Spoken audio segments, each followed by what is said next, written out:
Episode 9: Understanding How Decisions Really Get Made. Hello, I'm Alexander von der Fellen, and this is the Next Gen Mentor podcast. This series is for you if you've grown up with family wealth always there in the background, sometimes helpful, sometimes just confusing, and often not spoken about directly. And now that wealth is becoming something that you will soon have to relate to, possibly even take responsibility for. And I'm here to help you get ready for that. Last time we spoke about risk. Not risk as a technical concept, but as something behavioral, something that sits behind every decision you will ever be involved in, whether you see it or not. Now we move one step further, because once you begin to understand what risk is and how to deal with it, the next logical question we need to ask ourselves becomes unavoidable, and that is, how are decisions actually made in spite of it? I remember the first time I sat in what was meant to be a decision-making meeting in the army. On paper, everything was in place. There was an agenda, documents had been circulated. Apparently, the right people were all in the room. Each had an impressive title, each an important role. But what I saw was something else, that some voices carried far more weight than others, whilst some points, even when well argued, seemed to just sink without trace. Took me a little while to understand what was happening, and then I got it. The decision had not been made in the meeting. It had been shaped beforehand through conversations that did not appear on any agenda, through relationships that had been built over years, through an unspoken understanding of who could influence whom. The meeting was, itself, in many ways a formality, a place where the outcome was confirmed and rubber-stamped, not constructive. I'm sure you can think back to a situation in your life where exactly the same has happened, even something as simple as sitting with a group of your friends deciding where to go out. Yes, I've seen that. So even here, there are things happening that I cannot see. If you're about to step into a position where you will be part of formal decision-making, this is one of the first realities to understand. This may sound familiar. In our third session, we spoke about the fact that you're already inside a system. What you're now beginning to see is how that system actually operates in practice. But what you see is not the whole system. There is always a visible layer, and there is always an invisible one. The visible layer is straightforward. It's the process, the governance, the structure that defines how decisions are meant to be taken. Who votes, who approves, who has authority. It can be written down. The invisible layer is different, however. It's made up of influence, trust, history, personality, timing, incentives. Can't be fully documented, but it determines far more than most people expect. Most people, when they first enter this environment, naturally focused almost entirely on what they can see, the visible layer. They think that if they understand the process and the rules, they will understand how decisions are made. This is a natural mistake because the process seems designed to give clarity. It shapes human behavior but does not remove it. And in many cases, the outcome of a decision depends less on the formal process and more on the informal factors. Remember last time when we talked about risk as something behavioral rather than technical? Well, what you're seeing here is the same thing applied to decision making. What kind of patterns? The first pattern is that influence is rarely distributed evenly. Not everyone in the room has the same impact. Some individuals speak and others listen carefully. Some, on the other hand, speak and their words pass without consequence. It's not always about hierarchy. It's often about credibility, about track record, or about how others perceive judgment. Over time, certain people become reference points. Their views carry weight, sometimes beyond their formal authority, and this creates a shift, because once influence is established, decisions begin to move around it like satellites. Cast your mind back to the fifth session, where we spoke about respect not being inherited. What you're seeing here is what that respect turns into over time, and that's influence. The second pattern you'll notice is that decisions often evolve before they're formally discussed. By the time something reaches a meeting, it's usually been explored already through informal conversations. A phone call, perhaps, a quiet discussion after another meeting. These moments are not recorded, but they do matter because they shape expectations. And once expectations are set, the formal discussion tends to move within those boundaries, like guardrails. The third pattern you will see is that agreement is not always what it appears to be. You may see a decision that looks unanimous, but that does not necessarily mean alignment. Sometimes it means that people have simply chosen not to challenge. This can happen for many reasons. They might not have enough information. They may not feel confident enough to speak. They may not want to create tension, or they may simply feel that the outcome has already been decided. So they step back. And what looks like agreement is in reality just passive acceptance. Remember when we discussed how pressure and expectation can shape your behavior? This is one of the ways it can show up in practice. And this is where things begin to matter for you. If you take the process just at face value, you risk misunderstanding what's actually happening there. You may assume that decisions are purely rational. You may assume that outcomes reflect the best available argument, or you may assume that silence means agreement. And over time, those assumptions can lead you to misread situations. Are there any other layers? There is one other layer: informal power. It comes from relationships, from reputation, from the ability to influence how others think, and it can sit in unexpected places. Not always with the most senior person, nor always with the person who has the final vote. Sometimes it sits with someone who understands the dynamics better than anyone else, or someone who knows how to frame a discussion, or how to introduce an idea at the right moment. This kind of influence is not obvious, but it's often highly effective and decisive. Is decision making opaque then? Not quite. The process still matters. It provides structure, it creates accountability, and it defines boundaries. But the process is not the full story. It is the framework within which human behavior operates. And if you want to understand decisions properly, you need to see both. So, what does this mean for you in practice? It means that when you enter a decision making environment, your first task is not to speak, it's to observe over time and be patient, because the patterns are not always obvious at the beginning. It also means that you need to be careful about how you interpret what you see. A formal vote is not the whole decision. A meeting is not the whole conversation. A title is not the same as influence. These things matter because they determine where you focus your attention.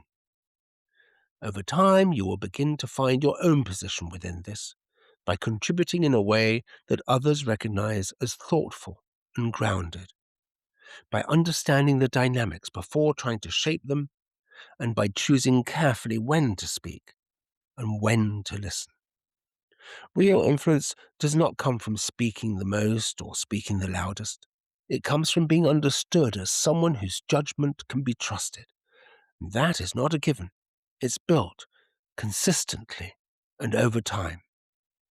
You'll remember this from our fourth session about the importance of building your own identity. How will this work for me in practice? Well, at the beginning, people make one of two mistakes. They either stay completely silent or they try to assert themselves too quickly. Both are understandable. After all, silence feels safe. You don't expose yourself, nor do you risk saying something that reveals your inexperience. But silence has a cost. If you remain on the outside for too long, people will begin to assume that you have nothing to contribute. Not because it's true, but because they have no evidence to the contrary. And once that perception settles, it becomes very difficult to change. The opposite mistake is to speak too early and too brashly. This often comes from a desire to show that you belong, that you're not simply present because of your position. But when this is done without a proper understanding of the dynamics, it tends to have the opposite effect, since people are not just listening to what you say, they are listening to how you think. And if your contributions do not yet reflect an understanding of the system, they will be noted and they will be remembered. How do I enter this system properly? The first step is to understand that credibility is not built through volume. It's built through perception. It's built through precision. A small number of well-judged contributions will carry a lot more weight than frequent but unfocused input. It requires restraint.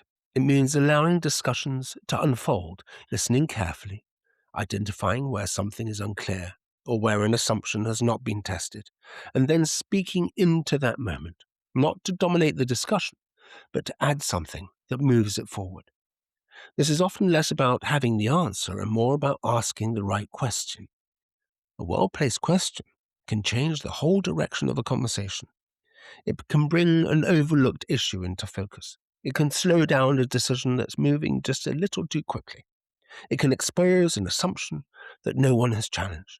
And importantly, it signals something about you.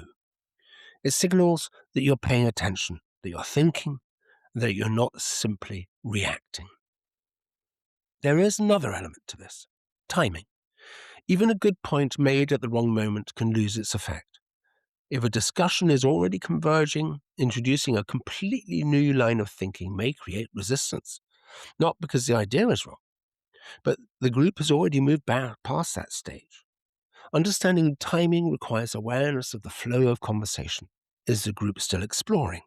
Is it narrowing options? Is it moving towards a conclusion? Each stage calls for a different type of contribution, and learning to read is part of developing judgment. You will also begin to notice that influence is often exercised outside the formal setting. Remember our very first session when we said that much of what you're part of is not visible?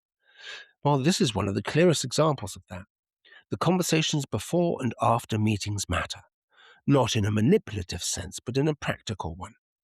People use these moments to test ideas, to understand where others stand, and to explore concerns that they may not want to raise in a larger group. If you're not part of those conversations, you're missing part of the picture, but entering them requires care. It's not about pushing your own agenda. It's about understanding how others see the situation, asking how they are thinking about a particular issue, listening to what matters to them, noticing where there is alignment and where there is tension. This builds something far more valuable than immediate influence. It builds context, and without context, influence tends to be superficial. How about trust? Trust is key. Influence over time rests on trust more than on anything else, and trust in this environment is built in a particular way. It's not built through grand gestures, it's built through consistency, saying something that reflects good judgment, following through on what you commit to, and not shifting position without reason. Over time, people begin to understand how you think. They begin to predict how you will respond, and that predictability, when it's grounded in good judgment, creates trust. Not all influence is positive. Some individuals shape decisions in ways that are not helpful to the system as a whole. They may prioritize short-term outcomes over long-term stability. They may avoid difficult conversations. They may push for decisions that align with their own interests. And because influence is not always formal, these behaviors can persist for some time. Recognizing this is important, not so that you become cynical, but so that you remain aware. Because if you assume that all influence is aligned with the best outcome, you may find yourself supporting decisions without fully understanding their implications. So, what do I do when I see that? This is a more difficult question, and this is where judgment becomes critical. Reacting immediately is rarely effective. Pushing back without understanding the full context can isolate you. But remaining silent in every situation is not the answer either. So you need to find a way to engage constructively. It often begins with questions, not confrontational ones, clarifying ones. Have we considered this aspect? What would the implications be over a longer period? How does this align with what we've agreed previously? These types of interventions do not block the process, they rather refine it, and over time they establish you as someone who contributes to the quality of decisions, not just their outcome. There's also something else that becomes clear with experience: the fact that decisions are rarely final in the way they appear. Does how information is received always depend on who is giving it? Short answer, yes. Information does not speak for itself. It's always carried by someone, framed in a particular way, introduced at a particular moment, and received by others who bring their own perspectives to it. So part of your role is to develop a sensitivity to this. Not just what is being said, but how it is being presented. Not just the conclusion, but the path taken to reach it. And over time, you'll begin to notice that the same information, presented differently, can lead to entirely different outcomes. That is an uncomfortable reality. There's also the question of incentives. People rarely act without them. Sometimes they're obvious: financial, professional, reputational. But sometimes they're more subtle: a desire to avoid conflict, a preference for maintaining the status quo, a reluctance to admit uncertainty. These incentives shape behavior, and behavior shapes decisions. So when you observe a situation that does not quite make sense, it's often useful to step back and ask yourself a simple question: what might be driving this position? Not in a cynical way, but in a very practical one. Because once you understand incentives, actions often become easier to interpret. What about when processes have a life of their own? This is momentum. Once a decision begins to move in a particular direction, it develops a kind of velocity of its own. We touched on this when discussing risk in the last session. People align around it, conversations reinforce it, and alternatives receive less attention, not because they're necessarily weaker, but because the group has already begun to commit. Momentum can, however, carry decisions further than they should really go, and one of the more difficult roles you may find yourself in over time is knowing when to slow that momentum down, not to block progress, but to ensure that it remains grounded. This requires a certain kind of confidence, not the confidence to assert, but the confidence to pause, to say calmly that something needs to be examined more closely, and to bring the discussion back to first principles when it has moved a little bit too quickly. That's not always welcomed in the moment, but it's often respected afterwards. You'll also notice that clarity is unevenly distributed. Some people understand the full picture easily, whilst others see only a part of it. It's not necessarily a failure. It's often a function of how information is shared, but it does create a risk, because decisions may be made by a group where not everyone is working from the same understanding. So another part of your contribution can be to bring clarity into the room, to summarize what has been said, to highlight where assumptions seem to differ, and to make explicit what is currently implicit. This may seem simple, but it's surprisingly powerful when done well. Because once something is clearly stated, it can be properly examined, and often that alone improves the quality of the decision. Are previous decisions important? Yes, every system carries its past with it: previous decisions, previous successes, and previous failures. These shape how current decisions are approached, sometimes helpfully. Experience can guide judgment, and it can prevent repetition of mistakes. But it can also sometimes be a constraint. A past failure may make a group overly cautious, just as a past success may create overconfidence. And those patterns are not always consciously recognized. They can sit in the background.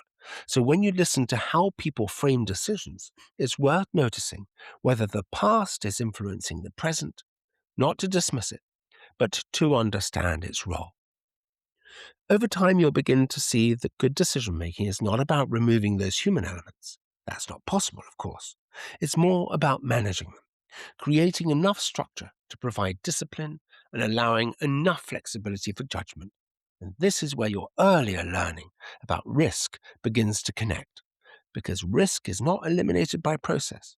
Rather, it is shaped by how people behave within that process. And now you're beginning to see how those behaviors operate. How long do I have to master all this? This has been mentioned in previous sessions, but bears repeating.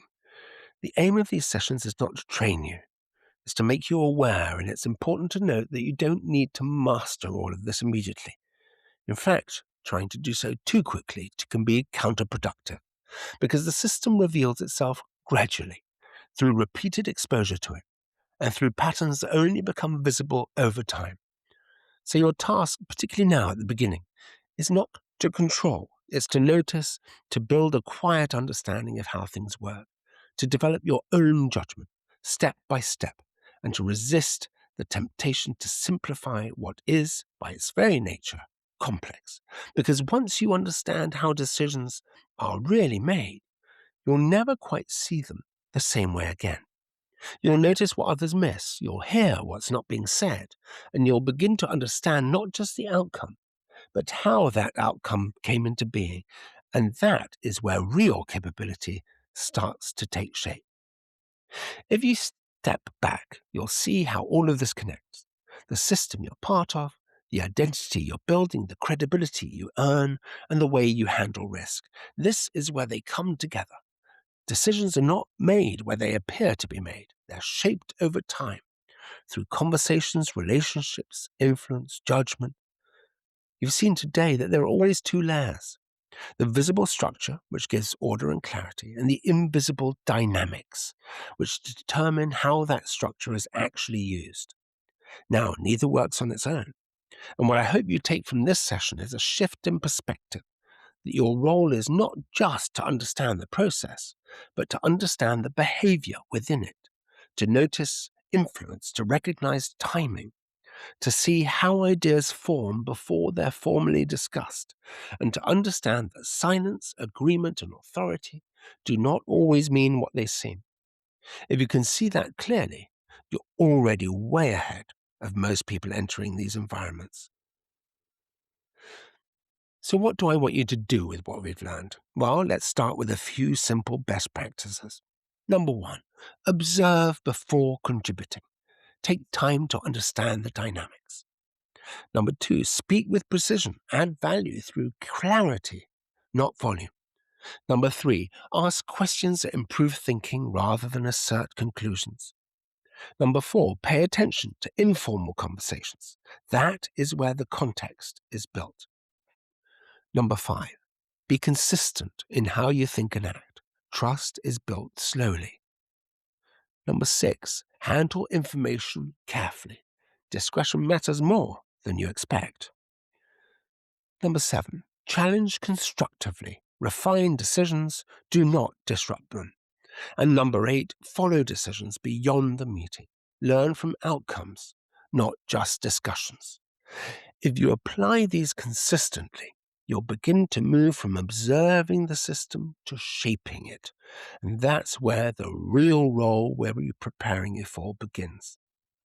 In our next session, we'll look at something that few people truly comprehend the meaning of: governance, and what structures actually do in practice. Until then, I am Alexander von der Fellen.